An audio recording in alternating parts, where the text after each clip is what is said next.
अवधूत चिंतन श्री गुरुदेव दत्त सच्चिदानंद सद्गुरू काशीनाथ महाराज की जय। आपल्या येथील आज चमत्कार झालेला पहा। पुण्यतिथीच्या दरम्यान 7 दिवस इथे मोठ्या चुलीवर स्वयंपाक होत असे आणि तेव्हा हे विजवलेली चूल ह्याच्यामध्ये स्वयंपाक होत असे। ह्या चुली ह्या इकडे हां इकडे आहे चूल, तिकडे आहे, तिथे गॅस ठेवला होता। आणि आज मंगळवार, महाराजांनी आजच मंगळवारी समाधी घेतलेली आहे। तर हो, फार विशेष आहे। मंगळवारी समाधी घेतली, हे बघ अंगावर काटा।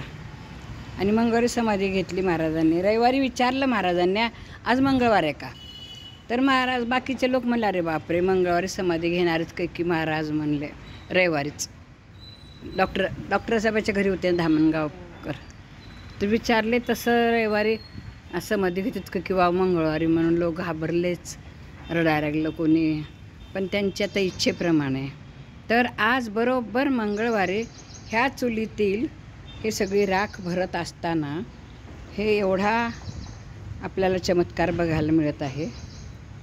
इतकं फुललं आहे, हे काढून टाकलं आहे आणि हे सगळं बाहेर भरलं, पण त्यांना ह्या भक्ताला ह्या गरम गरम वाटलं, म्हणून बघूया तरी काय आहे। ह्या भक्तांनी लक्ष दिलं थोडंसं, तर हे इतकं फुलायला लागलं आहे। काय चमत्कार आहे। आणि मंगळवार आहे आज, आणि बघा त्याच्यामध्ये राख आहे, परत वाळूसारखं आहे, दगडं आहेत, त्याच्यातून हा विस्तू कसा इतका जिवंत राहिला असेल। प्रखर तेज, असंच श्री महाराजांचं तेज आहे, गुप्त असते, मध्ये प्रगट होतंय। लक्ष द्यायला पाहिजे आपण सगळ्यांनी। विस्तू दिसायला खूप छान विस्तू आता दिसत आहे, प्रगट झालं याच्यातून अग्नी। काही नव्हतं याच्यामध्ये।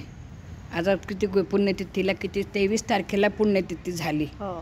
पुन्हा उघड्या चुली येतात, हां त्या उघड्या चुली आहेत, पाऊस पाणी इकडे चालू आहे आसपास, सगळं बाहेरून पण